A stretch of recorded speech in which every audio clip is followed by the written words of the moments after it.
The manufacturer spent 11 days and $4 million on this engine. You're telling me a man with a lunchbox fixed it in the time it takes me to finish my coffee? When Vivienne Calloway's private jet develops a fault that stumps the manufacturer's entire engineering team, a quiet single father named Marcus Hale fixes it in 4 minutes flat, and nobody can explain how. Vivienne runs one of the most powerful aviation conglomerates in the country, and she has learned to trust institutions' credentials and the people who carry both. Marcus carries neither. But behind his silence is a secret that reaches directly into the foundation of everything Vivienne's family built. A buried safety report, a forged signature, and a decision made 8 years ago that nearly killed her on the runway. Someone needs the truth to stay buried, and that someone will do anything to make sure Marcus never speaks. The noise started at 11:47 in the morning, which was how Vivienne Calloway knew the day was already ruined. She heard it from the top of the boarding stairs, a low, rhythmic knock inside the left engine nacelle of her Gulfstream G700, faint enough that a less experienced traveler might have dismissed it as wind interference or a loose panel cover. Vivienne was not a less experienced traveler. She had been flying in this aircraft for 3 years, and she knew its sounds the way a person knows the creaking of their own house at night. This sound did not belong. "Hold the stairs," she said to her assistant, Dana, who was already halfway up with a leather portfolio under one arm and a thermos in the other hand. Dana stopped without a word. She had worked for Vivienne long enough to know that tone. Vivienne walked back down onto the tarmac of Ashford Executive Airport and circled to the left side of the aircraft. The morning was bright and cool for early October in Virginia, the kind of clear sky that made distance deceptive, and the sunlight came off the fuselage in long, flat lines that made her squint. She pressed her palm briefly to the nacelle housing, a habit she had picked up from watching her father inspect aircraft when she was a girl, before he became the kind of man who let other people do the inspecting, and she listened. The knock came again, measured, metallic, approximately every 3.5 seconds. She called the flight operations manager, a man named Cliff Bauer, who had run the private terminal at Ashford for 14 years, and told him she needed a technical assessment before wheels up. Cliff said he would pull his on-site team. That was at 11:52. By 12:30, 2 of his technicians had removed the nacelle panel and confirmed the obvious. There was an intermittent contact fault somewhere inside the accessory gearbox assembly, producing a harmonic knock under low throttle conditions. They could not determine the source. By 1:15, they had called the regional Gulfstream service representative, who arrived at 2 with a diagnostic cart and spent 90 minutes running computer checks that returned no fault codes at all, which the representative described as unusual. He said he would need to escalate to the manufacturer's technical support line in Savannah. Garrett Lowe arrived at 2:45. He came in the way he always came in, ahead of the situation already composed, already holding a phone in one hand and a solution in the other hand, or at least the appearance of one. Garrett was Callaway Aviation's chief operating officer, which meant he handled the architecture of the company's daily operations, and he had held that position for 6 years, long enough that most people at Callaway had stopped distinguishing between his authority and Vivienne's. He was 44 years old, trim, and had the particular kind of easy confidence that came not from certainty, but from the practiced performance of it. "The manufacturer's field team is flying in from Savannah," he told Vivienne, setting his phone down on the catering cart beside the stairs. "They can have a crew here by 7 this evening. I have a board presentation in Chicago tomorrow morning at 8. "I know. We're looking at options." He glanced at the open nacelle panel and then back at her, and she noticed, not for the first time, that he looked at mechanical problems the way he looked at people problems, as things to be managed around rather than solved through. "It may be an early flight on the commercial side. I'll have Dana rebook." Vivienne did not respond to that. She turned back to the aircraft. The manufacturer's crew arrived at 6:40 that evening and worked through the night.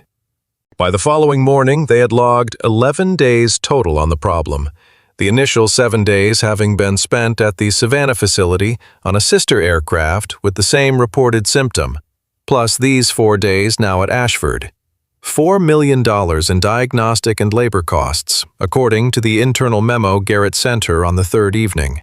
The kind of detail he included not because she asked, but because he knew numbers made problems feel concrete, manageable, finite. The crew chief, a man named Brandt, who wore his Gulfstream credentials on a lanyard and spoke with the careful authority of someone accustomed to being the smartest person in the hangar, told her on day 10 that the fault was, in his professional assessment, a design generation anomaly in the gearbox architecture that would require the complete removal and replacement of the accessory unit at an estimated cost of $280,000 and a lead time of 6 to 8 weeks. The manufacturer, Garrett told her that evening, standing at the window of the terminal's executive lounge with his hands clasped behind his back, has essentially given up on diagnosing it. They're recommending replacement because replacement is the only thing left on the table. Vivienne was quiet for a moment. Outside the window, the G700 sat in its spot on the apron, lit by the amber wash of the ramp lights, looking perfectly intact from this distance. It had not flown in 11 days. "What does replacement mean for the Chicago contract review?" she said. 6 to 8 weeks of no aircraft. We charter, we use the backup Falcon, or we reschedule. He paused. "I'd recommend the Falcon. The Chicago partners will understand a substitution better than a cancellation." She nodded slowly and reached for her coffee. That was when the sound began again. The same knock, distant but unmistakable, drifting through the terminal's heavy glass. She frowned. "They're running an idle check," Garrett said. "They've been running idle checks for 3 days. "I know." She drank her coffee. It had gone cold. Marcus Hale was not supposed to be anywhere near the G700 that afternoon.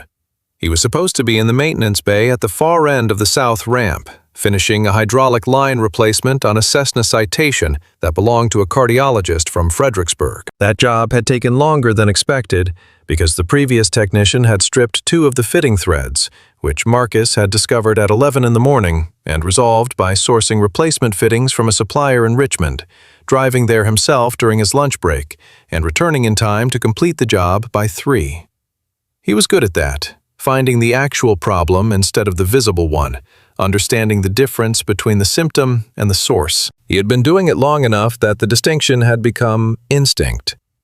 He was walking back from the south ramp toward the main terminal when he heard it.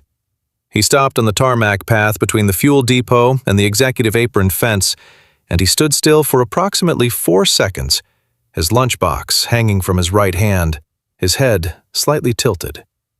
The knock came again through the cool air, clear and precise, like a finger tapping the inside of a bell.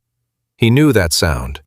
He knew it the way you know a voice from another room not consciously cataloged, but recognized somewhere deeper than thought in the part of the brain that stores things you learned before you knew you were learning them. He had heard that specific frequency at a specific interval only once before in his life, and it had been in a testing facility 8 years ago at a workstation where he had been the only person in the room. He set his lunchbox down on the concrete edge of the path, crouched, and listened for another 15 seconds. Then he stood, picked up his lunchbox, and walked to the executive apron gate. The gate required a badge swipe for access, which his maintenance credentials covered. He used it. On the far side, the G700 sat under its ramp lighting, with the left engine nacelle open and the manufacturer's diagnostic cart parked beside it. The cart was unattended.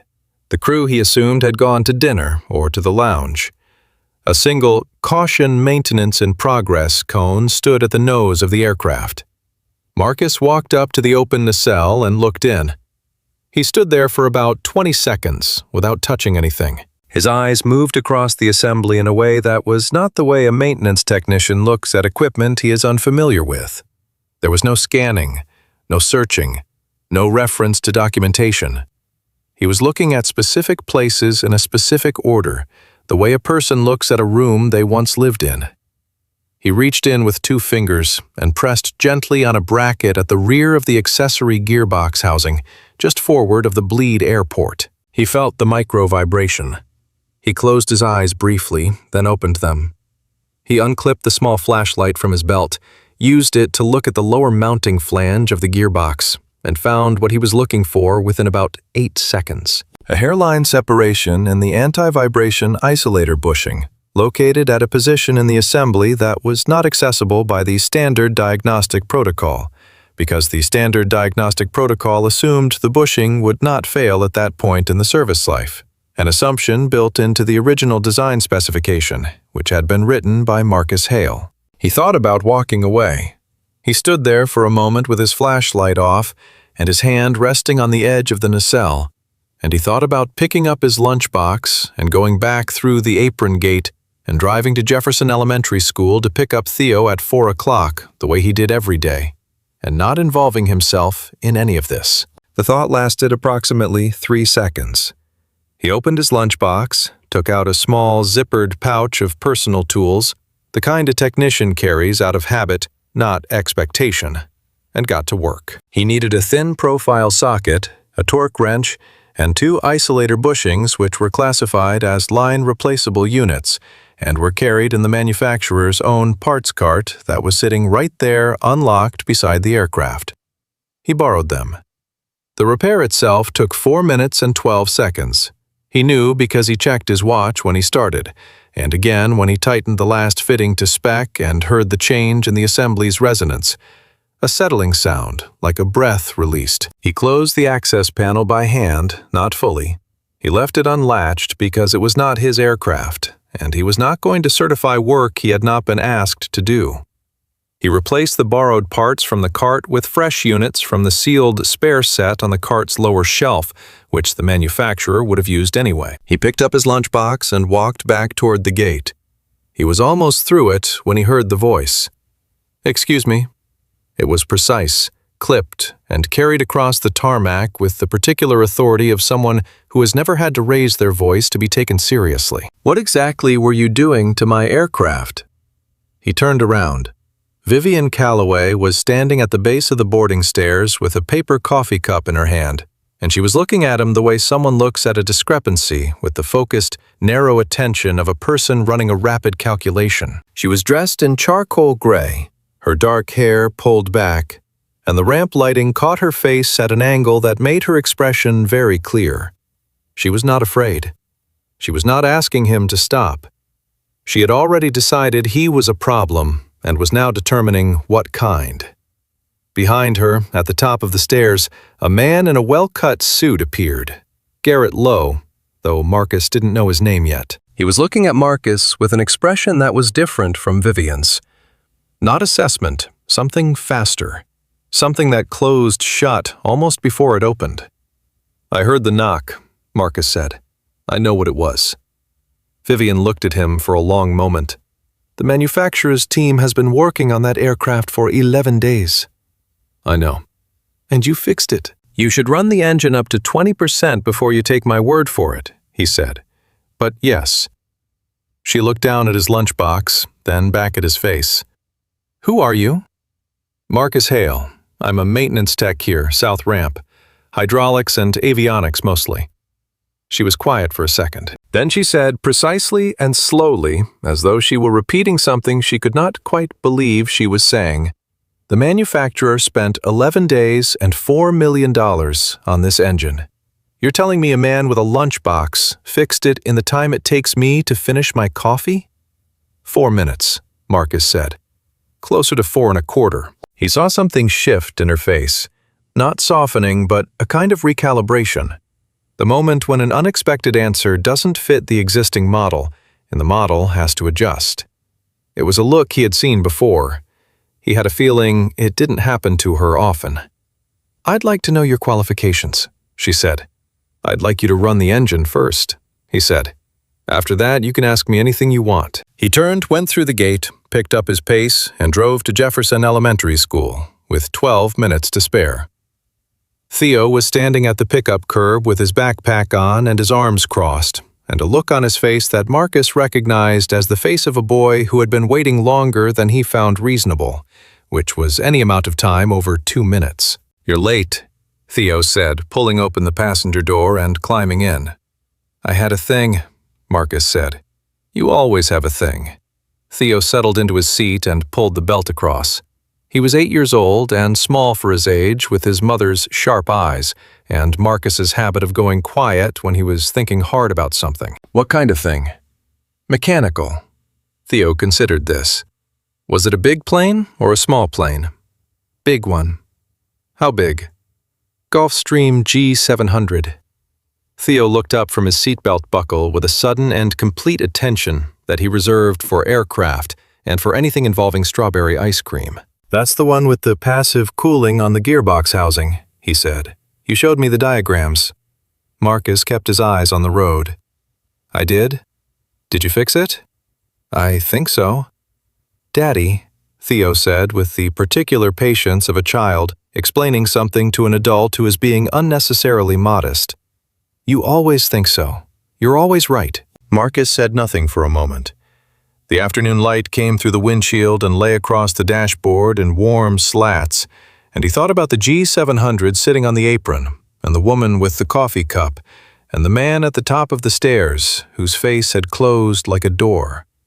We'll see, he said. Theo unbuckled his seatbelt before they had fully stopped in the driveway, which was a habit Marcus corrected every single time without exception, and then raced inside to get his sketchbook, which he did every afternoon before homework, because Marcus had told him once that drawing was a way of thinking, and Theo had taken this as a personal policy. Marcus sat in the driveway for a moment after the engine was off.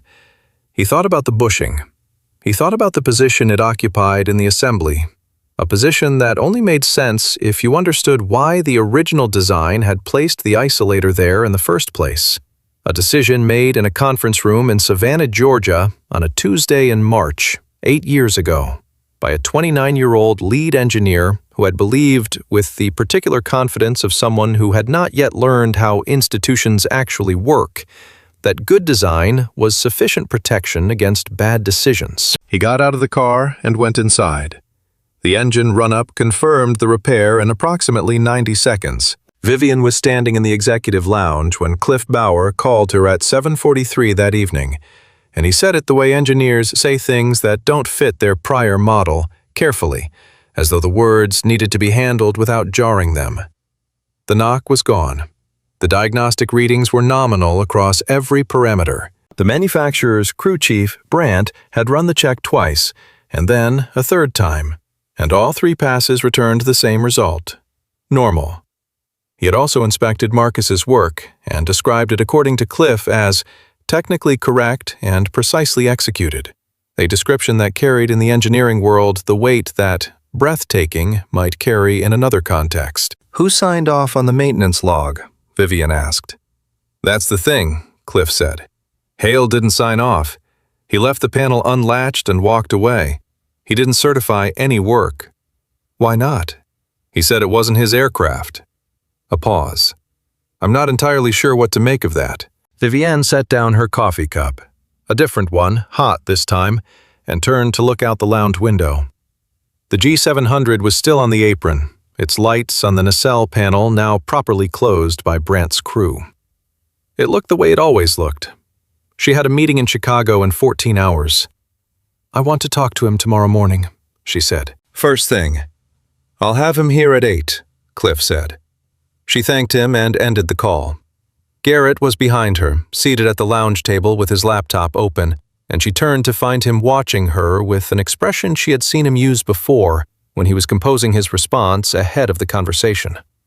You ran the engine, he said. It was not a question. It's clean. No knock, full nominal readings. Garrett nodded slowly. He closed his laptop with one hand and folded his fingers together on top of it. That's good news, obviously, he said. But I want to raise something before you take this forward. She waited. The manufacturer's team has 11 days on this problem, he said. 11 days of documented diagnostic work, qualified personnel certified equipment, and a man who is, as far as I can determine, a general maintenance technician on the south ramp, hydraulics, avionics, light aircraft, fixes it in 4 minutes using tools from his personal bag and parts he took from the manufacturer's cart without authorization. He paused to let the structure of that sentence do its work. There are 2 ways to explain that. Tell me both. One, he's extraordinarily skilled and happened to identify something the manufacturer missed.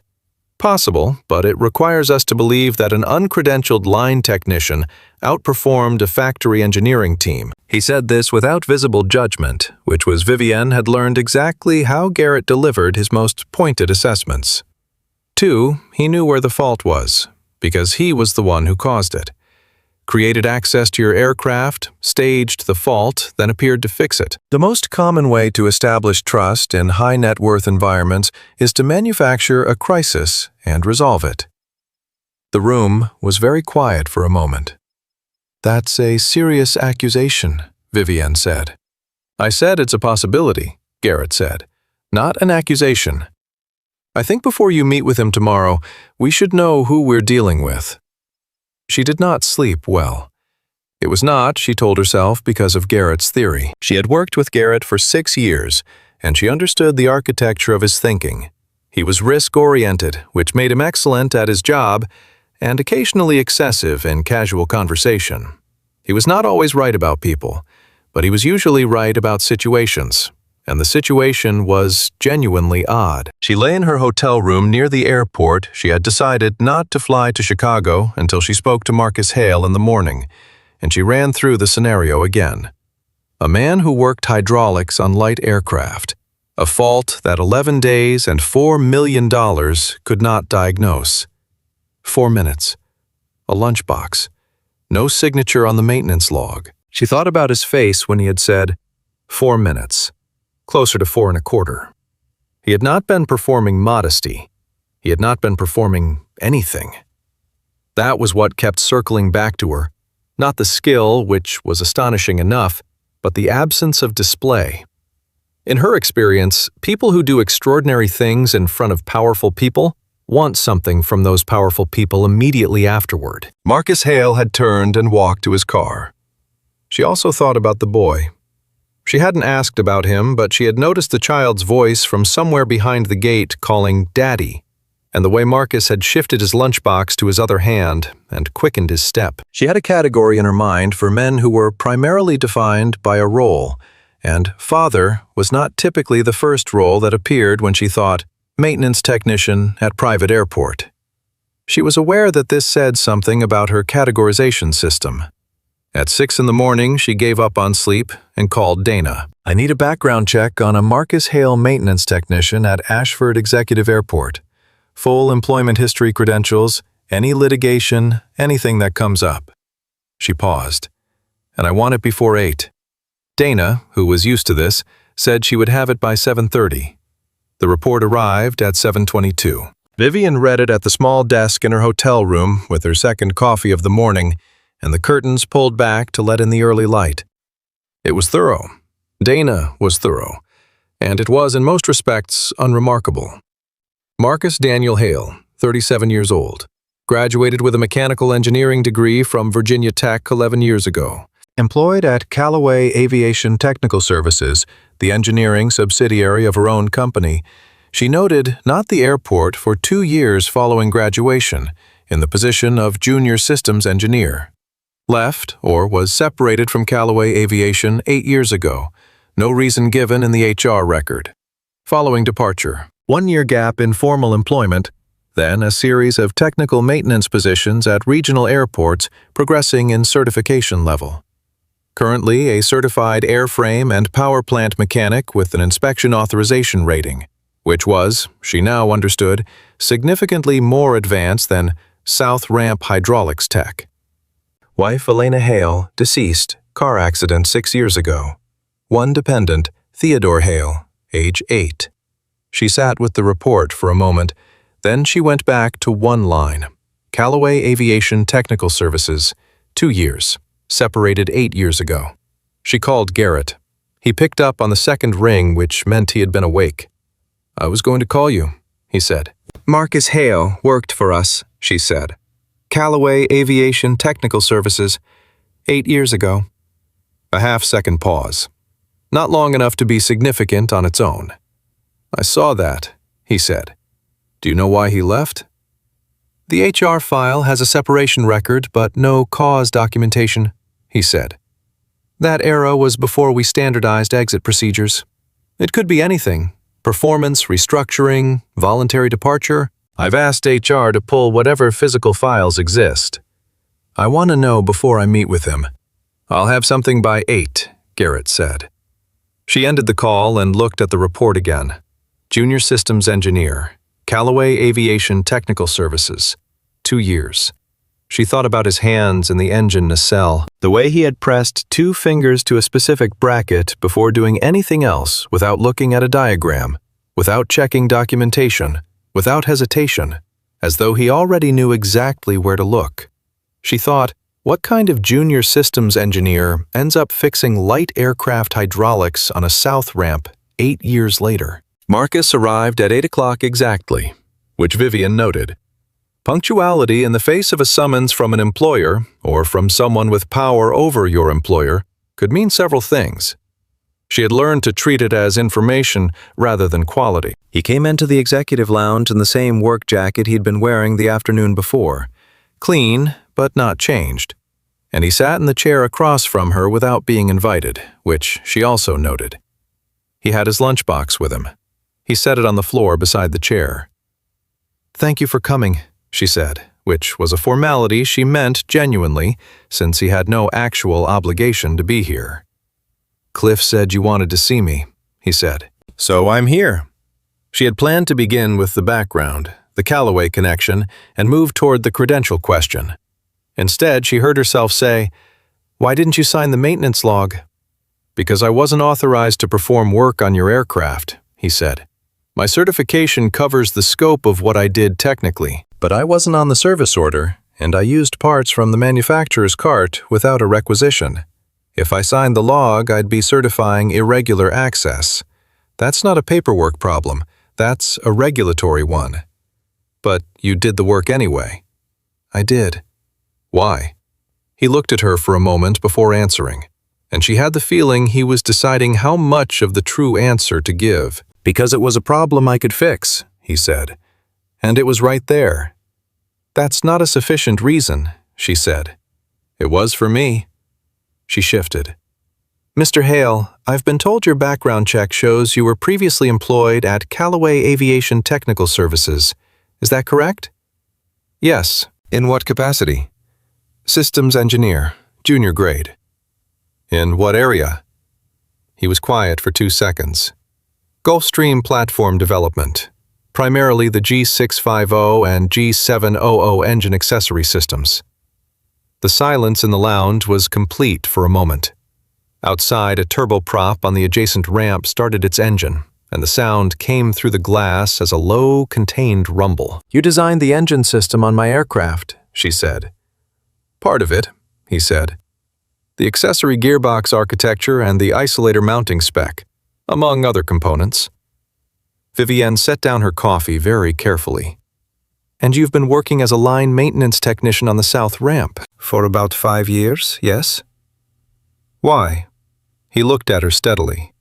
His face was not closed. She realized it was just economical.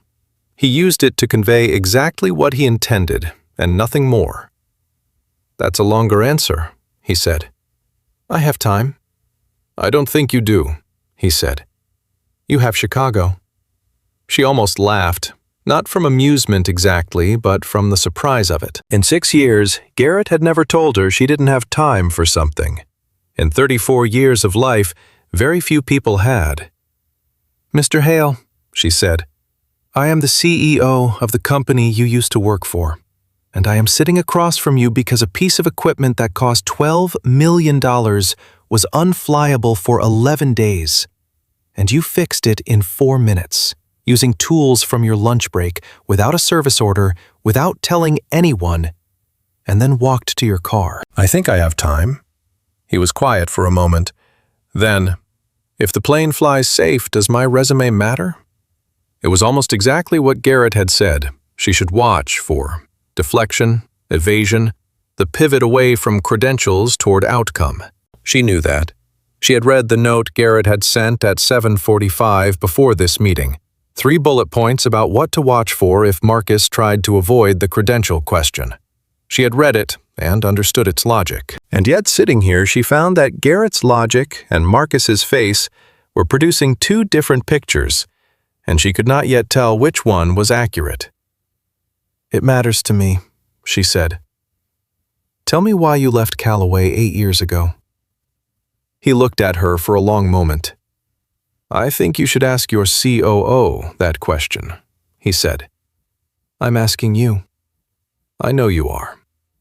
He picked up his lunchbox from the floor beside the chair. "I was separated from Calloway Aviation Technical Services 8 years ago," he said. "The reason isn't in my HR file. You're right to wonder about it, but I'm not the right person to answer that question in this room." He stood up. "I'd like you to sit down," she said. "I'm due on shift at 9, he said. "Cliff needs the citation signed off." "I can have Cliff hold the citation." "You could," he said, "but I already told the cardiologist from Fredericksburg his plane would be ready by 10, and he has patients at 11. He looked at her, and there was something in his expression that was not defiance. It was closer to regret. The look of someone who has calculated the costs and chosen the more expensive option anyway. "I'll answer your questions, Ms. Calloway. I don't have anything to hide, but some of what you need to know isn't mine to tell first. Ask Garrett Lowe why my name isn't in the technical credits on the G700 platform documentation." He walked to the door, then paused without turning back. "The plane is safe to fly," he said. "I wouldn't have left it if it wasn't." Then he was gone. Vivienne stayed in the lounge for 11 minutes after Marcus left. She was not, she told herself, unsettled. She was processing. There was a difference, though. At this particular moment, the practical distinction was not entirely clear. She called Dana and asked her to pull the technical documentation on the G700 platform development, specifically the accessory gearbox architecture and specifically the engineering credits attached to that system. Dana said she would check. She called back in 8 minutes. "The technical development credits on the G700 accessory systems," Dana said, "list a team of 4 engineers at Calloway Aviation Technical Services. None of them is named Marcus Hale." Vivienne looked at the window. "Are there any prior versions of that document? A draft credit list, an interim report, anything from the development phase?" "I don't have access to the archive that deep," Dana said. "It would be in the Calloway Technical Record System, pre-2017. Who has access to those archives?" "Mr. Lowe's office manages the technical record system," Dana said. "Him and 2 people on his team." Vivienne thanked her and ended the call. She sat with that for a moment. Then she picked up the service report binder that Cliff had left for her, the 11-day record of the manufacturer's diagnostic work on the G700, and turned to the appendix, the technical history of the aircraft, maintenance logs, platform notes, service bulletins. She found the service bulletin for the accessory gearbox system. It was dated 4 years ago, describing an inspection interval extension for the isolator bushings. At the bottom, in the reference section, there was a citation to the original design specification document. The original specification was document number CATS-G700-AG-0031, Revision B. The author field read, "Engineering Team, Calloway, Aviation Technical Services." Not a name, a team. She flipped back 2 pages where the manufacturer's crew chief had clipped his own notes. On the 3rd page of Brandt's notes, she found a handwritten observation. "Bushing failure at position AG7, not included in standard inspection protocol per original spec. Appears to be a known gap in inspection coverage per design assumption." A known gap. Per design assumption. She thought about Marcus pressing 2 fingers to a bracket at the rear of the assembly without looking at a diagram, going straight to position AG7 in 8 seconds. She closed the binder and called Garrett. "I need to see you," she said. "Not a call, in person, today." "I can be at Ashford by 2, he said. "I'll be here," she said. She looked at the window again. The G700 sat on the apron in the morning sunlight, looking as it always did, correct, maintained, and utterly unrevealing. She thought about what Marcus had said. Ask Garrett Lowe why my name isn't in the technical credits on the G700 platform documentation. She thought about Garrett's 2-second pause that morning when she mentioned Marcus's name. She thought about a junior systems engineer who designed part of a $12 million aircraft and 8 years later was signing off on citation hydraulics for a cardiologist from Fredericksburg. She did not fly to Chicago that afternoon. She told Dana to push the board meeting by 48 hours and to cite a technical issue with the aircraft. It was not entirely untrue. The meeting with Garrett lasted 1 hour and 22 minutes, and by the end of it, Vivienne had two things she had not had before: a story and a doubt.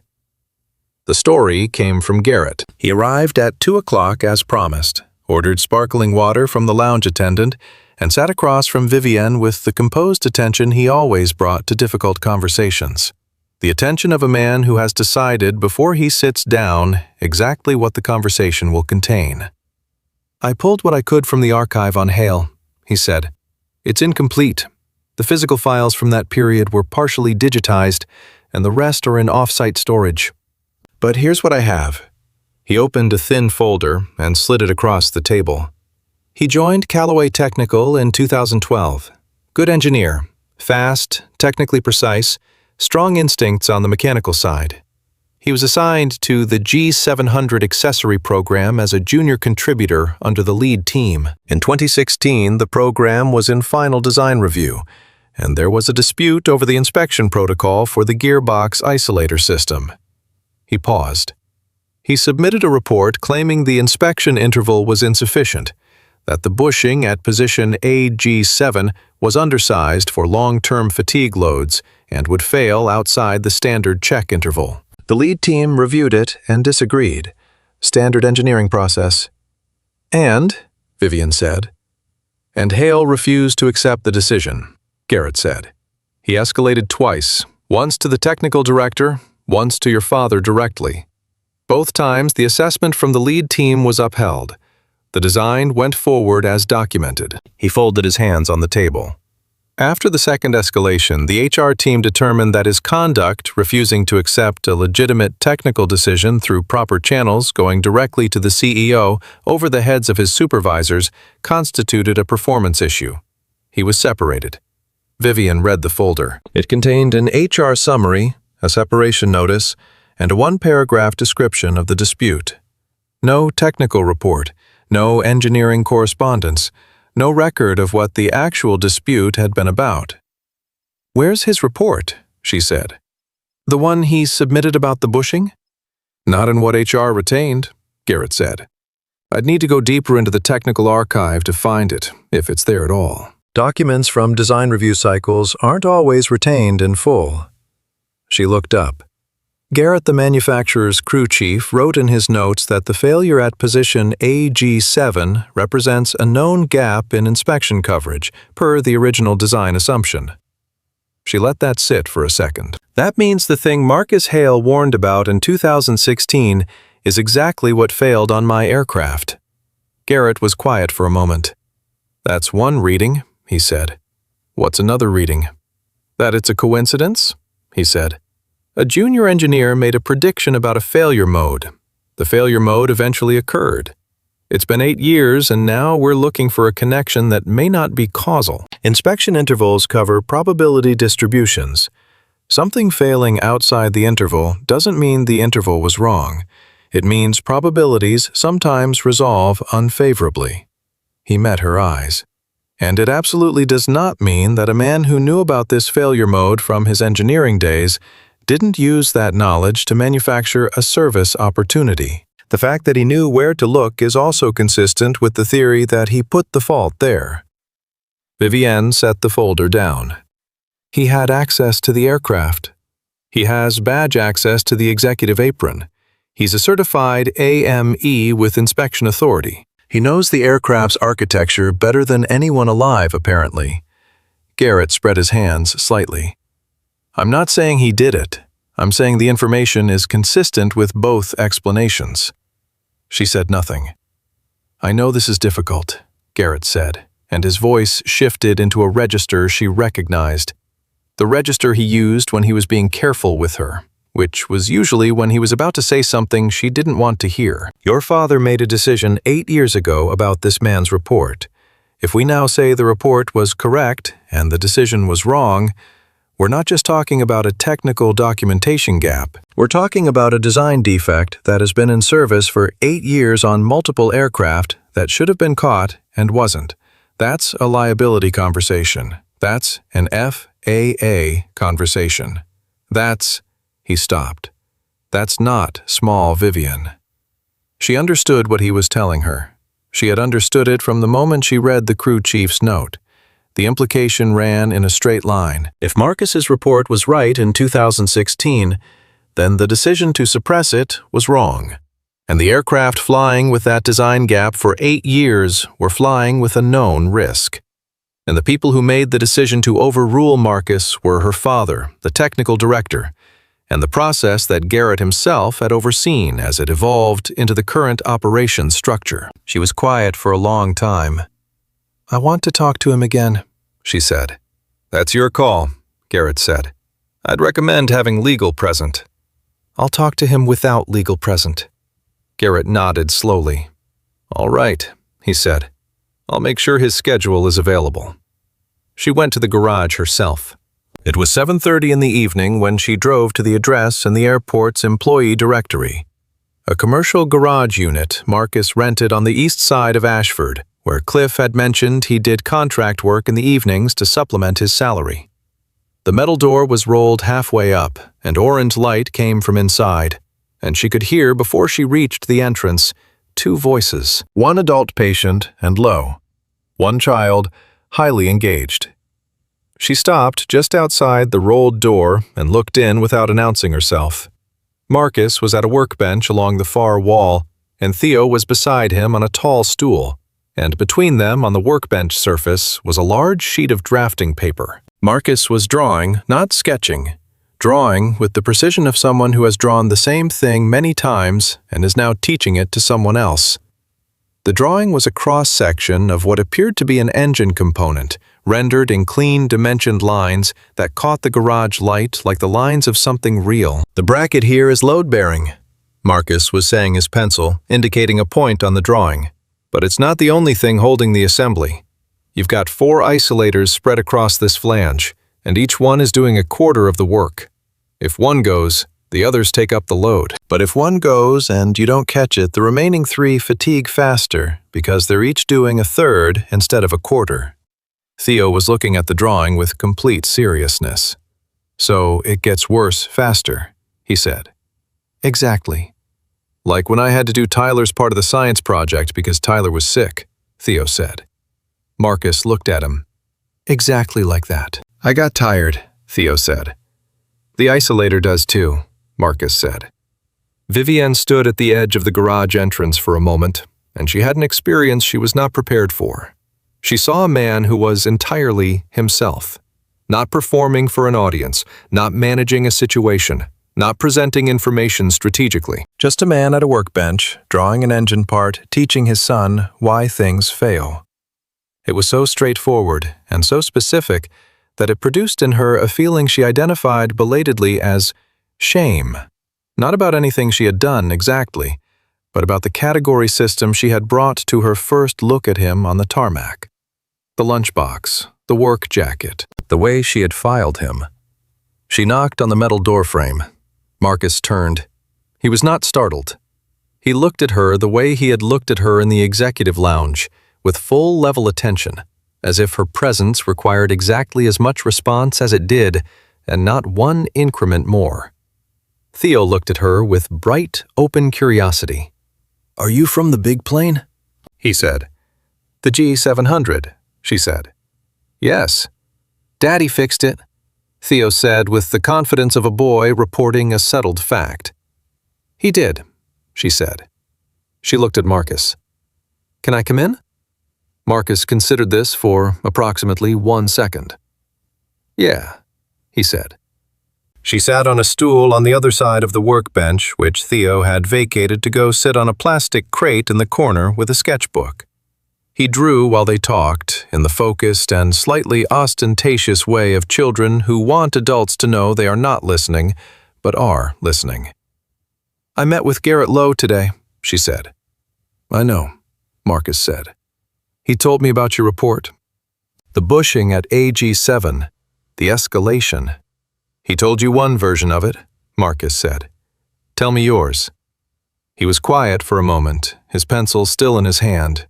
He turned it slowly between his fingers, not nervously, but the way a person handles something they're used to holding. "In 2016, he said, I submitted a technical report to the G700 program director, indicating that the inspection interval for the isolator bushing at position AG7 was insufficient for the fatigue loads generated by the accessory gearbox under high cycle operations. The report included load calculations, projected failure intervals, and a recommendation to add AG7 to the standard inspection checklist as a mandatory check at every 2,000 flight hours. What happened to the report?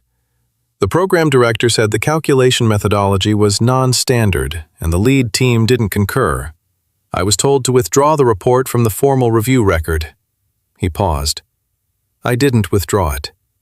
So you escalated. I sent a copy to the technical director with a cover note explaining why I believed the report needed to be reviewed by someone outside the program team. The technical director said the program director's assessment was correct and I should stand down. He set the pencil down. I sent a copy to your father. The garage was quiet for a moment. Theo's pencil moved across the sketchbook page. And my father? Vivienne said. I don't know what your father did with it, Marcus said. 3 days later, I was called into HR and told my position was being eliminated as part of a program restructuring. They offered me a separation package and a non-disclosure agreement. Did you sign the NDA? No. She absorbed that. Why not?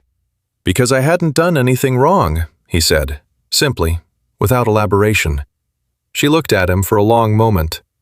Garrett says you might have caused the fault on my aircraft. Staged it. Marcus's expression didn't change. I know he would say that.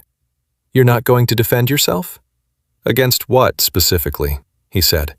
You have no evidence I caused a fault. You have no evidence I didn't. The plane is working. If Garrett wants to submit a formal allegation, he can do it through the airport's incident review process, and I'll respond to it in writing. He picked up his pencil again. I'm not going to spend energy defending myself against a theory designed to keep you from asking a different question. What question?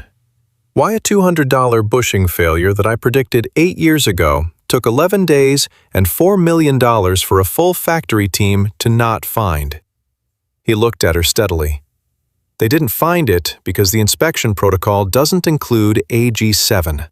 The inspection protocol doesn't include AG7 because my report was buried. The report was buried because someone needed it buried. Who? He was quiet for just a moment too long, and she understood that this was not uncertainty about the answer. It was a calculation about the cost of giving it. I think you should find the original report, he said, not the HR summary Garrett showed you. The actual technical document. Find out where it went. From the corner, Theo said, without looking up from his sketchbook, Daddy used to draw planes like that one for work. Before I was born, he showed me all his old ones. Neither of them responded immediately. Vivienne looked at the child, and then at the drawing on the workbench, the precise dimensioned cross-section of the gearbox assembly perfectly rendered from memory. He still does, she said, quietly. Marcus looked at her quickly. It was the fastest movement she had seen from him, and it told her something she filed carefully. He was not used to being seen. She left the garage at 9:15 and sat in her car in the parking area outside, and thought for a longer time than she usually spent sitting still. She thought about the HR summary and the missing technical report. She thought about the service bulletin and position AG7. She thought about Garrett's 2-second pause. She thought about Theo saying, Daddy used to draw planes like this one, in a tone that treated it as an ordinary fact, the way children treat all facts equally until adults teach them which ones are significant. She called Dana and asked her to locate the original technical report submitted by Marcus Hale to the G700 program review in 2016. Dana said she would try. The Technical Records Archive was managed through Garrett's office, but Dana had access to the external filing system they used before the internal one was built. She would look. At 10:47, when Vivienne was back at her hotel and was about to change her mind about sleep, her phone rang. It was not Dana. It was Garrett. "I wanted to let you know," he said without preamble, "that I've been doing some additional background work on Hale, and I found something you should be aware of." His voice was the same as always, measured, clear, slightly ahead of the situation. "Before you take this conversation any further, I think you need to know that in 2017, after his departure from Calloway, he filed a complaint with the FAA alleging inadequate inspection protocols on the G700 platform. The FAA reviewed it and closed it without action. No finding of merit." Vivienne was silent. "I'm telling you this," Garrett continued, "because it means this isn't the first time he's made these allegations. He's been pushing this narrative for 8 years. The FAA reviewed it and found nothing.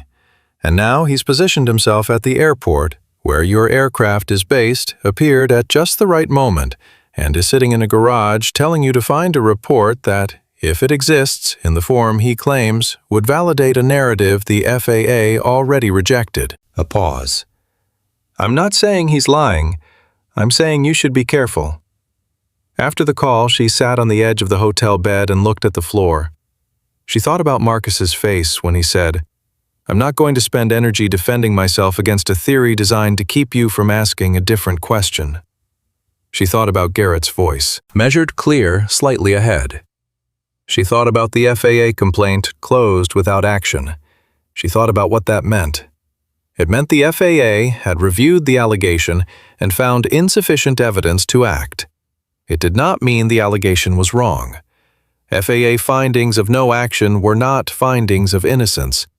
They were findings of insufficient documentation at the time of review. But it was enough. Not enough to convict Marcus of anything. Enough to pause her. She sent Dana a message. "Hold the archive search for tonight. We'll revisit in the morning." She did not entirely understand, lying in the dark afterward, why she felt that she had just made a mistake. The lawsuit papers arrived at Marcus's apartment on a Thursday morning, slid under the door in a manila envelope at 6:42, which meant someone had paid for early process service, which meant someone wanted him to know they were serious before he had time to have breakfast. He picked the envelope up from the floor without opening it immediately. He made Theo's lunch first, turkey and cheddar, no mustard. The green grapes he liked, and a small, folded note, because Theo still liked finding notes, even though he was 8 and trying to be older than 8. He signed the note the way he always did, which was with a small pencil drawing of whatever aircraft he had worked on that week. This week it was a citation. He drew it in about 12 seconds on a 3-inch square of notepad paper, folded it, tucked it into the lunch bag. Then he opened the envelope. Calloway Aviation Technical Services versus Marcus Daniel Hale. Unauthorized interference with registered aircraft equipment. Unauthorized removal and use of manufacturer-owned replacement components. Negligent maintenance practice without proper documentation. Estimated damages, $1.2 million. Injunctive relief requested. Immediate suspension of Marcus's AME and IA certificates pending investigation. He read it twice.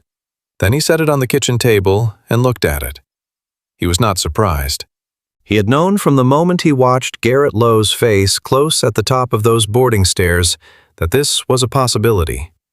He had waited at the time, standing at the gate, lunchbox in hand, calculating what the next few days might look like. And he had gone through the gate anyway, because the alternative was walking away from a fault in an aircraft that he had designed and that he knew was carrying a design gap, and he was not capable of doing that. He had not been capable of it when he was 29 and sitting in a conference room in Savannah, and he was not capable of it now. What surprised him was the injunctive relief, the certificates.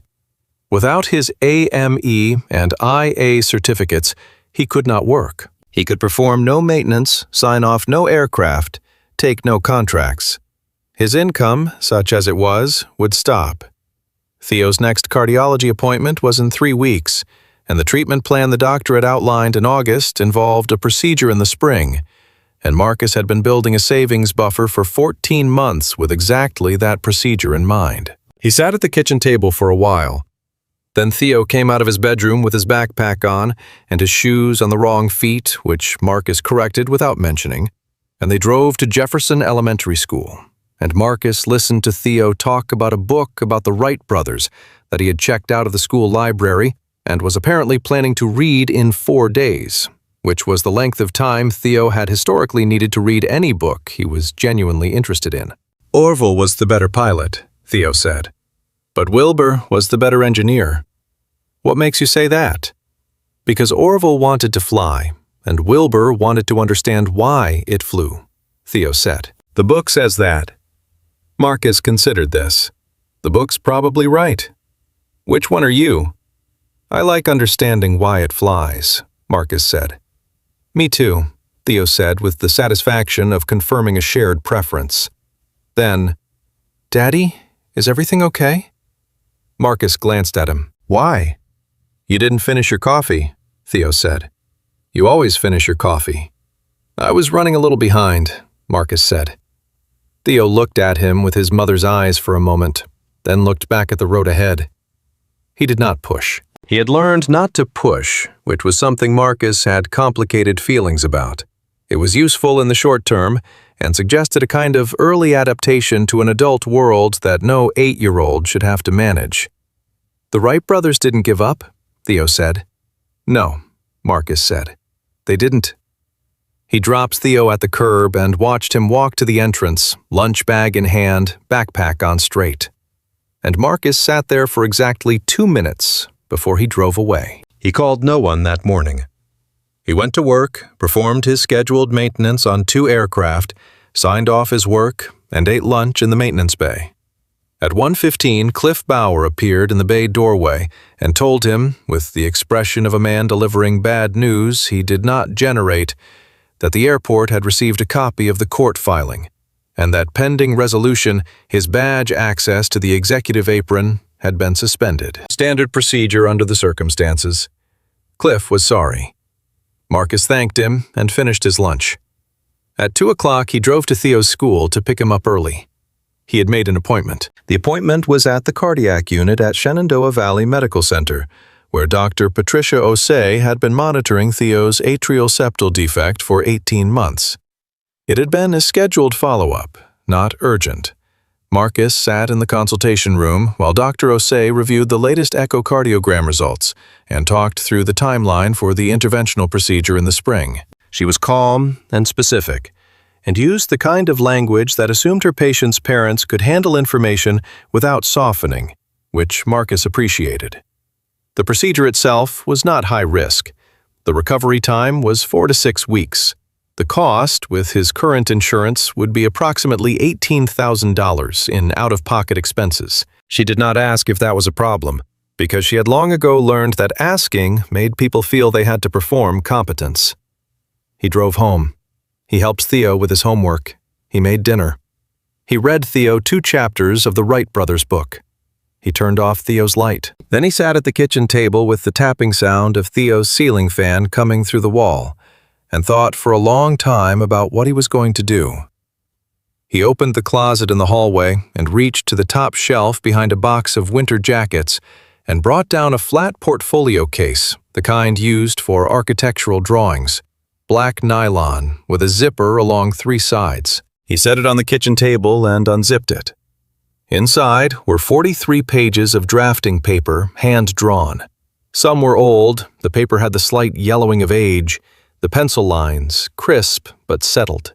Some were newer, drawn in the evenings in the garage, the paper white and the lines sharp. Together they formed a complete technical record of the G700 accessory gearbox architecture, from the first design concepts through the final specification, including the disputed inspection interval calculation, including the load analysis for position A G7, including on the last 3 pages. Drawn from memory, the year after he left Calloway, a precise record of the meeting in the program director's office in September 2016, when he had been handed the report back across the desk and told to withdraw it from the formal record. He could not reproduce meeting minutes from memory, But he could reproduce the report itself because the report was his, because he had written every word of it, because he had run every calculation that appeared in it, and because the numbers and the methodology and the conclusion were not things that lived on paper. They lived in the understanding that had produced them, which was still his. On the last page of the portfolio, paper-clipped to the back cover, was a photocopy of a single-page internal memo. He had kept it for 8 years. He had not kept it as a weapon. He had kept it the way a person keeps something that proved they were not wrong even when no one was watching, and it didn't matter to anyone but them. He had kept it because Elena used to tell him that being right without proof was just an opinion, and he had believed her. And then she had died, and believing things she had told him was one of the ways he stayed connected to her. The memo was on Calloway Aviation letterhead. The date was October 3, 2016. The subject line read, REG 700 Program Technical Document Disposition. The body of the memo in 2 short paragraphs directed the program manager to remove the Hale inspection report from the formal design review record and transfer it to non-public internal archives pending program closure. It was signed by the program manager and countersigned in the upper authorization line by G. Lowe, COO, Calloway Aviation Technical Services. Garrett Lowe had signed the order to bury the report. Garrett Lowe, who in 2016 had been the COO of the technical subsidiary, not yet the main company's COO that had come 2 years later, had personally authorized the removal of Marcus's report from the design record. Marcus looked at the memo for a while. Then he picked up his phone and called the one person he trusted to advise him on what happens next. Her name was Sylvia Chandra, and she had been an aviation safety attorney in Washington, D.C. for 22 years, and she was the person Marcus had spoken to 8 years ago when he was deciding whether to sign the NDA. She had told him then, "Don't sign it." She had been right. She had also told him, "The time will come when you need to use what you know." She had not told him what that time would feel like. He described the situation. She listened without interrupting, which was one of the 2 things he valued most about her, the other being that she was never wrong about what the law actually said, as distinct from what people wished it said. When he finished, she was quiet for a moment. Then she said, "The memo is the key.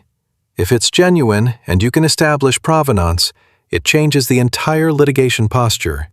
They filed against you to create leverage and make you go away. The memo turns that into a very expensive miscalculation on their part." "They can argue it's a copy," he said, "that I fabricated it." "They can argue that," she said, "but you also have the drawings, the technical documentation, the fact that you correctly identified and repaired a fault that an authorized manufacturer's team could not find a fault at exactly the position described in your report. That's corroboration." A pause. "And there's the FAA angle. The complaint you filed in 2017 was closed without action because you didn't have the memo at the time. You were working from memory and second-hand documentation.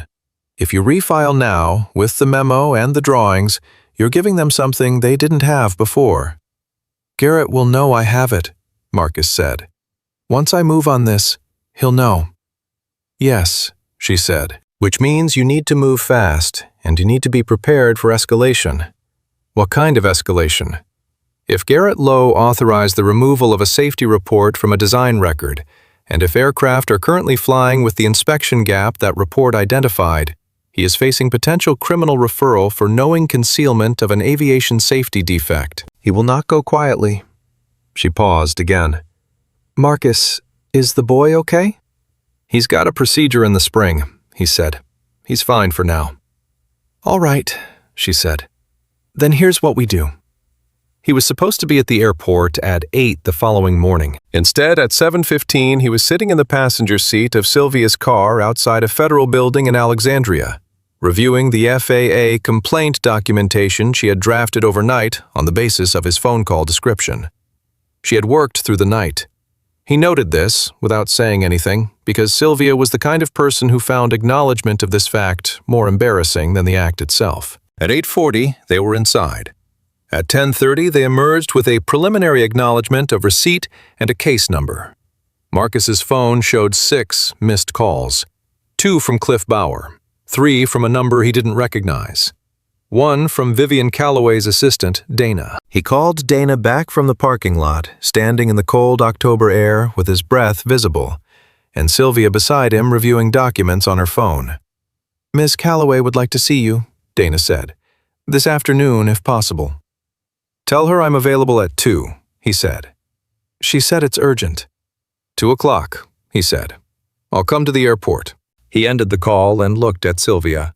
She looked back at him. "You need to give her the portfolio before Garrett gets to her again," Sylvia said. "I know. Marcus." She said his name the way she always said it when she wanted him to listen with his full attention rather than his processing attention. "Once you hand that to her, it goes where it goes. You can't control it.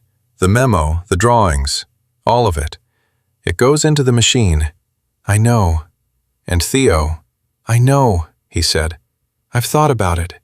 He looked down at the portfolio case he was carrying. "If I keep it quiet, the lawsuit takes my certificates and probably my savings, and I spend a year fighting a battle I'll eventually lose, because I'm the guy with a lunchbox, and they're the company with 9 lawyers. He paused. "If I don't keep it quiet, Theo ends up in whatever circus comes after this." He was quiet for a moment. "He's 8. He can handle a circus. He can't handle watching his dad make himself small to stay out of trouble." Sylvia was quiet. "Elena would have told me to do it," he said. "She would have," Sylvia said. He arrived at Ashford at 2 o'clock with the portfolio under his arm, and Dana met him at the executive terminal entrance and walked him to the conference room where Vivienne was waiting. She was standing, not sitting, when he came in. She turned when he entered, and he saw immediately that something had changed since the garage. She was holding a document, a printout about 3 pages, and her expression had the quality of someone who has been carrying something uncomfortable and is deciding where to put it down. "Sit down," she said. Not an order, a preference. He sat. He set the portfolio on the table. "Garrett filed the lawsuit," she said. "I know. I received it Thursday morning." "I didn't authorize it," she said. "I want you to know that." He looked at her. He did not say anything immediately because what she had just told him was more significant than it sounded, and he wanted to be careful with it. "Did he have authority to file without your approval?" he said. "He has certain operational authority over legal matters below a threshold," she said. This was structured to fall below the threshold. A pause. "Barely." "So he knew you'd want to stop it," Marcus said. She was quiet for a moment. "Yes," she said. "I think so." "Ms. Calloway," Marcus said, "I need to show you something." He opened the portfolio. He did not narrate it. He did not explain. He laid the pages on the conference table in order.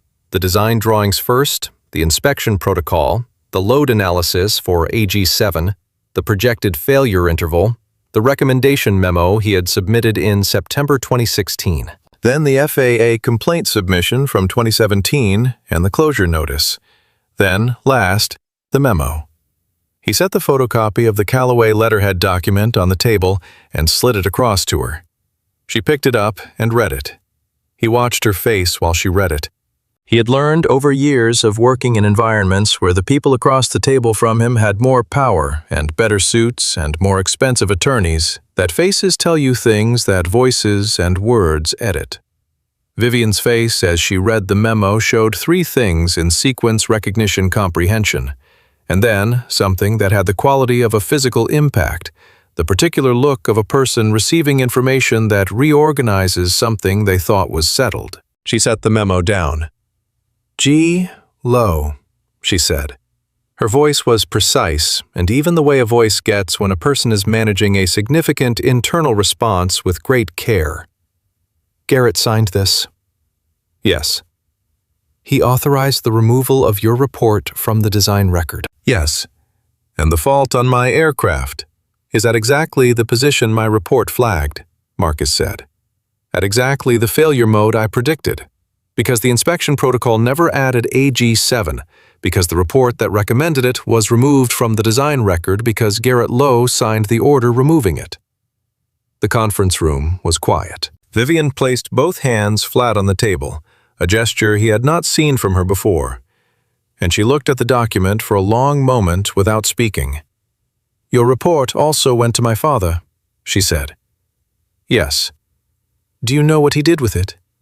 Marcus was quiet for a moment. "No," he said. "I don't know if you read it. I don't know if it reached him. I sent it to his office. I don't know what Garrett did with it after that." She absorbed this. He could see her running the implications, not the legal ones which Sylvia would map for her attorneys soon enough, but the personal ones, the ones that lived in a different part of the mind from policy and protocol. "There may be other aircraft," she said.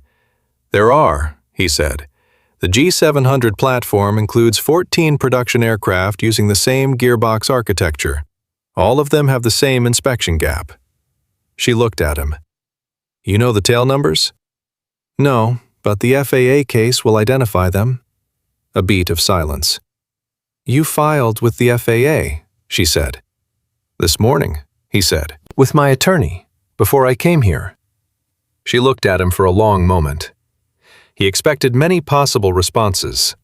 The one she gave him was not one he had predicted. "Was the child at the garage your son?" she said. "Yes," he said, uncertain where this was going. "Theo," she said. "Yes." "He told me you used to draw planes for work," she said, "before he was born." "He talks a lot," Marcus said. "He's right," she said quietly. She looked at the drawings on the table. "You drew all of these from memory?" "Yes." "After they took the originals?" "After they took the originals." She was quiet for a long moment. Outside the conference room, Marcus heard footsteps in the corridor. Quick, purposeful. The sound of someone who has been told something and is moving toward it. He recognized the cadence. The conference room door opened. Garrett Lowe stood in the doorway, and he looked at the table, the drawings, the load analysis, the memo, and his face did not close the way it had at the top of the boarding stairs. This time, it went the other direction. It opened just briefly into something that was not composure at all before he got it back under control. "Vivienne," he said. His voice was steady. "I think we should handle this internally before—" "Sit down, Garrett," she said. He looked at the memo. He looked at Marcus. He sat down. The conference room was very quiet. Vivienne picked up the memo and held it so that it was clearly visible to Garrett. "Is this your signature?" she said. He said nothing for a moment. Then, "That document may be a fabrication. We should have legal verify." "Is this your signature?" she said again. Another silence. "I'd need to review the context," he said. "Documents from that period were handled in a very specific operational. Garrett." Her voice was the quietest it had been in the entire conversation, which made it, Marcus noted, the most consequential. "Is this your signature?" The silence lasted 5 seconds. Then Garrett said in a voice that had lost its careful architecture, "I need to speak with legal." "You do," she said, "but not before I do." She looked at Marcus. "The FAA case number," she said. "I need it." He gave it to her from memory. She wrote it down. She picked up her phone and walked to the window with it. Garrett looked across the table at Marcus. His expression was not hostile now. It was the expression of someone reassessing a situation very rapidly. "You should understand," he said quietly, "that this goes further than you think. Your certificates, your son's medical situation, there are ways this can become very complicated for—" "Mr. Lowe," Marcus said in a voice that was completely level. "The FAA has a copy of that memo. My attorney has a copy. The court filing you submitted this week will be used as evidence of retaliatory legal action. You're welcome to make this more complicated, but I want you to understand clearly that I've spent 8 years with nothing to lose except my son's health, and that is not something you can threaten me with, because I have already made every sacrifice I need to make to protect it." He looked at Garrett steadily. "You signed the order. The aircraft are in service with the inspection gap. That is what we are talking about. Everything else you say from this point is a distraction." Garrett said nothing. At the window, Vivienne spoke quietly into her phone. Marcus looked at the drawings on the table. The neat, precise lines of the gearbox assembly, the cross-section he had drawn the first time at 29 years old in a conference room in Savannah. The version he had redrawn from memory 8 years later at a workbench in a garage while his son drew beside him on a stool. The same information, the same truth. Waiting. The clock on the conference room wall read 3:47. 14 aircraft in service. 14 inspection gaps waiting to become knocks. He was going to fix all of them. Garrett did not go quietly. She had expected that. What she had not fully expected was how quickly he would pivot not toward denial, which she had prepared for, but toward leverage. He left the conference room within 20 minutes of the memo appearing on the table, and by 5 o'clock that afternoon, his attorney had filed an emergency motion to seal the FAA complaint on the grounds that it contained proprietary design information belonging to Calloway Aviation. By 6, a second filing had appeared, a motion arguing that the memo produced by Marcus was a forgery, and that Marcus's employment separation from Calloway had been the result of documented misconduct, documentation that Garrett's team claims to have located that afternoon in the Technical Records Archive. Vivienne's legal team called her at 6:45. "He's moving fast." Her general counsel, a woman named Ruth Abernathy, who had been with Calloway for 9 years, said on the phone, "The forgery argument is weak. The memo has internal metadata that we can verify against the period document systems. But the misconduct documentation he's producing is more concerning. I haven't seen it yet, but if it was generated from the same archive where your original report was buried, it was manufactured." Vivienne said. "I believe you," Ruth said. "But belief isn't what we need tomorrow morning when we're in front of a judge on the seal motion. We need the original document system records for that memo. The version history, the access logs, who created it, who modified it when. That's the chain of custody." "Garrett's team controls the archive access," Vivienne said. "I know," Ruth said. "Which is why I need you to authorize an independent forensic audit of the technical record system tonight. Emergency basis. I have a firm in McLean who can start at 8 this morning." "Authorize it," Vivienne said. "And Vivienne, I need to talk to you about your father." She had known this was coming. "I know." If the memo went to his office in 2016, the question of what he knew and when he knew it is going to come up in the FAA investigation. His current medical situation limits his availability to respond, but it doesn't remove the question. "I understand," she said. "I'll handle that separately." She ended the call and stood in her office for a moment, her actual office at Calloway Aviation headquarters in Arlington, where she had driven after leaving Ashford. She had been on the phone for 3 hours. It was 8:47 in the evening. She thought about her father, Harold Calloway, 71 years old, 3 months into a recovery from a second stroke that had left him with intermittent clarity, good days and bad days, and no reliable way to know which kind any given day would be until it arrived. She had been running the company in full for 14 months, which was how long since the first stroke, and she had been preparing to run it for the 3 years before that when his capacity had begun quietly, and then less quietly, to erode. She had inherited his belief in institutions, in credentials, in the established order of things. She had inherited his voice in her head that said, "Trust the system." She had not inherited. She was beginning to understand his full knowledge of what the system had actually done. The forensic audit team was on site by 8 the following morning. The seal motion hearing was scheduled for 10. Ruth argued it with the competence and economy of a person who had prepared for this scenario before she fully knew what the scenario was presenting. The memo, presenting the context, presenting the FAA case number, presenting Marcus's technical documentation as corroborating evidence of both the original report and its validity. The judge declined to seal. Garrett's attorney was a man named Pierce, who spoke with the authority of someone accustomed to winning on the basis of that authority alone. He presented the misconduct documentation, a personnel file addendum dated November 2016, asserting that Marcus had been separated for repeated insubordination and unauthorized disclosure of proprietary design information. The judge accepted it into the record and said the court would review it in the context of the full hearing, which was scheduled for the following week. Ruth called Vivienne from the courthouse steps. "The addendum is suspicious," she said. "November 2016 is 6 weeks after the memo. It has the same metadata fingerprint we'll need the forensic team to confirm, but I think it was created around the same time as the removal memo, as a protective document, in case anyone ever questioned the separation." "So he built a file on Marcus to cover the memo?" Vivienne said. "That's what it looks like. The forensic team will have the access logs by end of day." At 2 in the afternoon, Vivienne drove to Ashford. She did not have a specific plan. She knew Marcus was not working.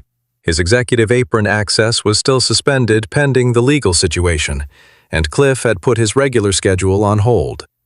She drove to Ashford because it was the place where she had the clearest version of what she understood, and she needed that clarity. She found Marcus in the garage. He was not working. He was sitting on the stool by the workbench with the portfolio open in front of him, and he was looking at the drawings the way she had sometimes seen her father look at things, not with analysis, but with a kind of private accounting. She knocked on the doorframe. He looked up. "How did the hearing go?" "The CO was denied. Ruth is cautiously optimistic about next week." She came inside and leaned against the workbench, not sitting, not fully at rest. The forensic team found the access logs. Garrett created the personnel addendum 6 days after the memo. Same access account, same file period. Marcus nodded. He did not say, "I told you so," which she noted. "There's a problem," she said. He waited. "The FAA is going to require a technical hearing before they mandate the inspection protocol revision on the 14 aircraft," she said.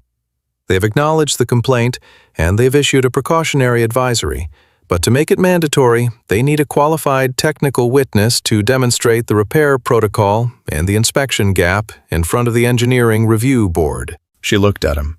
"That witness needs to be someone with direct knowledge of the original design." "That's me," he said. "Yes," she said. "It's you." He was quiet for a moment. "When?" "They want to expedite. 2 weeks, possibly less. There are 14 aircraft flying right now with the gap." She paused. "Marcus, the hearing is at the FAA field office in Dulles. It's public record. The press will be there. Your name, your background, the whole story, the dismissal, the buried report, all of it." "I know." "Theo," she said. He looked at her. "I know," he said. "Is he—" "He's okay," Marcus said. "He's good. He's the kind of kid who reads about the Wright brothers in 4 days and then explains them to his father." He looked at the drawings for a moment. "I told him I might have to do something that makes the news. He asked if it was something good or something bad. I told him it was something true." He paused. He said that was the same thing. He's 8, so he still believes that. Vivienne was quiet. She looked at the drawings, the full portfolio spread open on the bench. 43 pages of technical documentation rendered from memory over 8 years. She thought about the G700 sitting on the apron. She thought about Brandt, the crew chief, running the engine 3 times and not finding the fault. She thought about 11 days and $4 million. She thought about 4 minutes and 12 seconds. "Marcus," she said, "what happened after Elena?" He looked at her. It was not an intrusive question, and they both seemed to understand it was not meant as one. "I had Theo," he said, "and I had what I knew. I couldn't do anything about Elena. I could do something about the aircraft." She nodded slowly. "So you went back to the tarmac?" "I went back to the tarmac," he said. The hearing was 12 days later on a Wednesday morning in October. It was held at the FAA's regional office in Dulles, in a conference facility designed for exactly this kind of proceeding. A long table, a technical review board of 5 engineers, space for legal counsel on both sides, and a public gallery that was this morning full. 3 aviation journalists were seated in the gallery.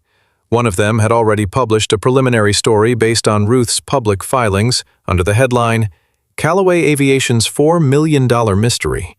Who is the man with the lunchbox?" It had 17,000 shares by the time Marcus arrived at the building.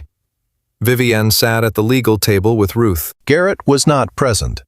He had placed himself on voluntary administrative leave 2 days after the forensic team's report came back from McLean, a move that his attorney had described publicly as cooperating with the review process, and that Ruth had described privately to Vivienne as what people do when they know what's coming and want a head start. The review board chair, a woman named Dr. Sandoval, opened the proceedings at 9 o'clock and began with the technical record, the original complaint, the design documentation, the memo. Then she turned to Marcus. He stood at the technical station, a podium with the display panel and a drafting surface, and he presented the G700 accessory gearbox architecture from memory, with a precision and completeness that produced approximately 20 minutes into the presentation a silence in the room that was different from the silence of polite attention. It was the silence of people who understand that they are watching something uncommon. He walked through the load analysis for position AG7. He demonstrated the projected failure interval. He showed the inspection protocol and identified exactly where AG7 was absent and why. And the reason it was absent, the design assumption that the bushing would not fail at that position in the service life, an assumption that was incorrect and that his report had identified as incorrect in 2016. Then Pierce stood up. Pierce had been composing himself for 12 days, and what he produced was the best argument available from the remaining available material. The memo was a copy, he said. The original had never been produced, only a copy that Marcus had retained under suspicious circumstances, the provenance of which was questionable. The personnel addendum documented genuine concerns about Marcus's conduct in 2016, regardless of when it had been finalized in the system, and most critically, Marcus's repair of the G700 the previous month had been performed without authorization, without documentation, and without the verification process required by federal regulation, which meant that his methodology, however effective, could not be formally relied upon by this board as a repair protocol. The board listened carefully. Pierce was good. Vivienne had to give him that. Dr. Sandoval looked at Marcus. "Mr. Hale, do you have any documentation that corroborates the original submission date of your 2016 report?" Marcus said. "I have 43 pages of design documentation that are consistent with a technical knowledge base that would not have existed without direct access to the G700 engineering files. Any qualified engineer on this board can assess whether that documentation could have been produced without that access." He paused. "I also have this." He reached under the podium and produced a single sheet of paper, a printout. He submitted it through counsel, and a copy was provided to the board. "That," he said, "is an email from the G700 program director to the design team dated August 14, 2016, 6 weeks before the memo. It references the Hale report by name, and document number describes its contents accurately and indicates that it is under review. The program director sent it from his personal email to 3 team members. It's in his personal email archive, which the forensic team pulled last week." He looked at Pierce. "The report existed before the memo. That email establishes it." The room was quiet. Pierce said nothing for a moment. Then he gathered his papers with a careful, economical movement, the movement of a person who is not going to give the room the satisfaction of watching him recalibrate. Dr. Sandoval adjourned for a 30-minute recess. During the recess, Vivienne walked out into the corridor and stood at the window at the end of the hall. The Dulles airspace was visible from here. A strip of sky with a long, flat runway in the distance and a regional jet turning on final approach. its landing lights catching the mid-morning sun. She thought about her father. She had gone to see him 2 days ago at the rehabilitation facility in McLean, where he had been since the second stroke. He had been having a good day, which meant he was present, engaged, irritated by the institutional food, and unwilling to discuss anything he considered administrative. She had sat across from him and said, "Dad, I need to ask you about a report that was submitted to your office in 2016, from an engineer named Marcus Hale." He had looked at her for a long moment. He was 71 and had the particular quality that strokes sometimes produce a face stripped of its social management, left with the underlying expressions. What she saw in his face when she said Marcus Hale's name was not blankness. It was not confusion. "He was right," her father said. His voice was slower than it had been, careful with words, in the way that people become after language has been briefly stolen from them. "I knew he was right." "Then why?" "Garrett told me it was handled," he said. "Told me the team had found a solution that addressed the concern without disrupting the program timeline. I believed him." A pause. "I shouldn't have let him handle it. I should have read the report myself." She had sat with that for a long time. She had left the facility and sat in the parking lot for 20 minutes, and she had thought about a choice her father had made 8 years ago. Not a monstrous choice, not a corrupt one, just the choice of a man who trusted the wrong person's summary and did not push further. The same kind of trust she had given Garrett when she took over the company. The same kind of distance from the actual material. She had thought about Marcus driving to a supplier in Richmond to get fittings that the previous technician had stripped, because the actual problem was in the fittings, not in anything the service order listed. She understood now what it looked like to be close to the material. The recess ended. Dr. Sandoval returned to the table and addressed the board. "In light of the documentation presented, this board finds sufficient technical basis to proceed with an emergency advisory to all operators of the G700 platform regarding inspection of the accessory gearbox isolator bushing at position AG7. A formal mandatory airworthiness directive will be issued following full review. The board also finds that the complaint submitted by Mr. Hale in 2017 was closed without action due to insufficient documentation at that time, and that the documentation now presented represents a material change in the evidentiary record. This board recommends the case be referred to the FAA Enforcement Division for review of the original handling." She looked up from her notes. "Mr. Hale," she said, "the board would like to formally acknowledge that your identification and repair of the fault on the Callaway G700 at Ashford Executive Airport was technically correct, precisely executed, and consistent with the highest standard of professional practice." She paused. "The board further notes that this determination should have been reached 8 years ago." The gallery was quiet for a moment. Then one of the aviation journalists stood up and was immediately told to sit down by the marshal, which he did, but not before he had already taken his photograph. Marcus was looking at the technical station at the drawings spread across the display surface. He did not look at the gallery. He did not look at Pierce. He looked at the drawings for a moment, and then he began methodically to collect them. Vivienne caught him in the parking lot. He was walking to his car, a 10-year-old pickup truck with a car seat in the back, which she noted, and she fell into step beside him without announcing herself. He slowed, not stopping, and she walked beside him. "The board was generous," she said. "The board was accurate," he said. They walked in silence for a moment. "What happens to your certificates?" she said. "Restored," he said. "Sylvia filed a motion to dismiss the original lawsuit this morning on the basis of the forensic findings. Garrett's attorney is unlikely to contest it." "And Garrett," she said. "That's your company," he said. "That's your decision." She had already made it in the parking lot at the rehabilitation facility 2 days ago. She had called Ruth from the car. Garrett had received a formal separation notice that morning, with a legal hold on his severance pending the FAA enforcement review.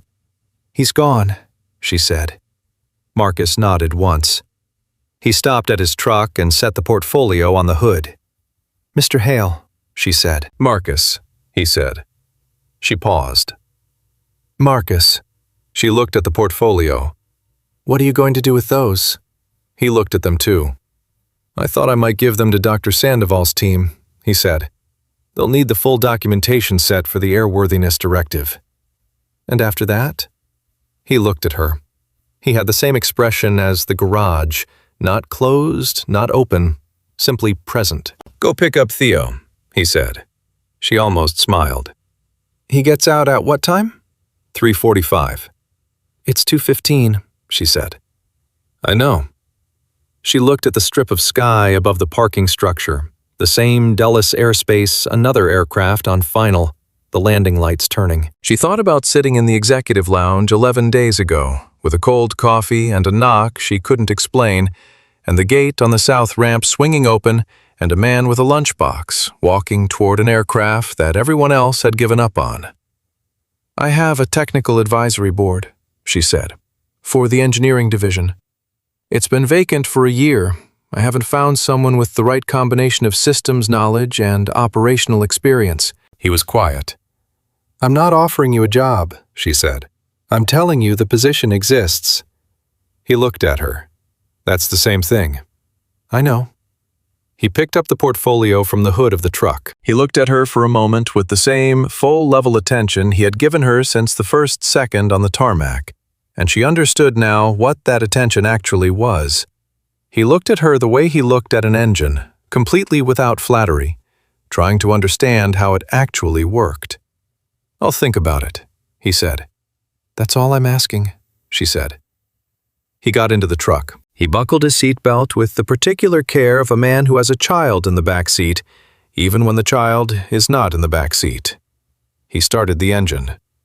She stood in the parking lot and watched him pull out of the space, and she thought, he'll think about it the same way he thinks about everything. From the material, from what's actually there, from what the thing actually needs. Not from the title, or the salary, or the credential. From the work. She was a little surprised to find that she did not already know what his answer would be.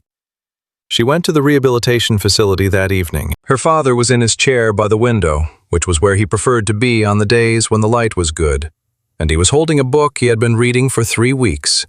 His pace had slowed considerably since the strokes, which he found maddening in a way that was, she had discovered, actually encouraging, because the maddening was evidence of the standard he still held for himself. She sat across from him and told him what had happened at the FAA hearing.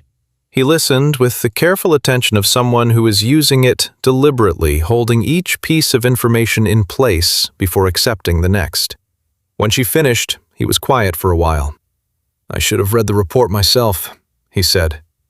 Yes, she said. She did not soften it because he did not want it softened, and because she had decided that the time for protecting her father from the weight of what he had built was over. Not because she was angry, she had worked through that in the facility parking lot 2 days ago, but because it wasn't kind. It wasn't what he would have done for her. You should have. He nodded slowly. He's a good engineer, her father said. He's the best engineer I've ever watched work, she said. He fixed your aircraft in 4 minutes with tools from his lunch bag. Her father was quiet for a moment. What kind of tools does a person carry in their lunch bag? The kind that are always the right ones, she said. He looked out the window for a while. The evening light had gone gold and long over the facility grounds, catching the edge of the building across the way. There are 14 aircraft, he said. 14, she said. The advisory goes out tomorrow. He nodded. He looked down at his book, and then he put it on the side table. Tell him, he said, that I'm sorry it took this long. She drove home and thought about telling Marcus that. She thought about whether he would want to hear it. She thought about a man who had spent 8 years fixing aircraft he hadn't designed, carrying documentation he hadn't been allowed to file, drawing from memory the things that had been taken from him, on paper. She thought about a note folded into a lunch bag, a small pencil drawing of whatever aircraft had been worked on that week. She thought, he already knows. 3 weeks later, on a Tuesday, Vivienne was at Ashford Executive Airport. It was a different kind of visit than the ones before. She was not there for the G700, which had received its formal AG7 inspection under the new airworthiness directive and was back in service and had been flying clean for 2 weeks. She was there because she had called Marcus that morning and asked if he had thought about what she'd said in the parking lot at Dulles. He said he had. She said, "And?" He said, "I have a condition." She said, "Tell me." He said, "Theo's appointment is in March. I need to be at the hospital that week and the week after." "Obviously," she said. "And I stay based here," he said, "at Ashford. I don't move to Arlington. The advisory board meets remotely unless I specifically request in person," she said, "which I won't do during school hours." A pause. "What time do you need me tomorrow?" She had laughed then, a small, specific laugh that surprised her, the kind that comes from genuine relief rather than from social necessity. 8 o'clock, she said, "but not earlier because Theo gets out at 3:45. "He gets out at 3:45? Marcus said. "Not me." "I know," she said. "I was accounting for the drive." She was waiting for him in the executive lounge at 8 o'clock the following morning, when he came through the terminal entrance with his lunchbox in one hand and the flat portfolio case under his other arm. And Dana looked up from her workstation with an expression that suggested she was recalibrating the category system she had been applying to this particular situation. Vivienne stood when he came in. He set the lunchbox and portfolio on the conference table. "Good morning," she said. "Morning," he said.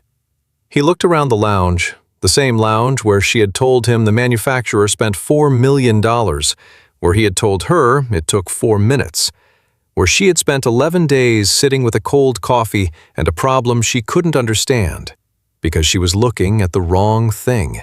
"There's coffee," she said. "It's hot." He poured a cup. He sat down at the conference table and opened the portfolio without ceremony. "The 14 aircraft need a full inspection schedule rebuild," he said. "Not just AG7, the entire gearbox inspection architecture. Once you fix one gap, you usually find you've been compensating for it in adjacent systems. It's how design assumptions work. You patch one place, and the stress goes somewhere else." She sat across from him with her own coffee. "How long?" 6 months, if we're thorough," he said. "Less if we're not, but that would defeat the point." 6 months, she said. He looked at her across the portfolio. "We should probably start with the aircraft that have the highest flight hours." "All right," she said. He began to draw. She watched him for a moment, the pencil moving across the page, with the particular economy of someone who thinks in lines, for whom the drawing is not a representation of the thought, but the thought itself made visible. Outside on the executive apron, the G700 was being marshaled toward the runway. Its engines were running clean, the knock gone, the sound even and steady in the morning air. It passed the lounge window, and the engine note rose and then leveled as it reached the taxiway. And Marcus glanced up at the window for just a second, not long enough to count as looking. Just a reflex, the way you glance at a sound you recognize, and then returned to the drawing. She thought, that's what it looks like to know what you built. She picked up her pen and got to work.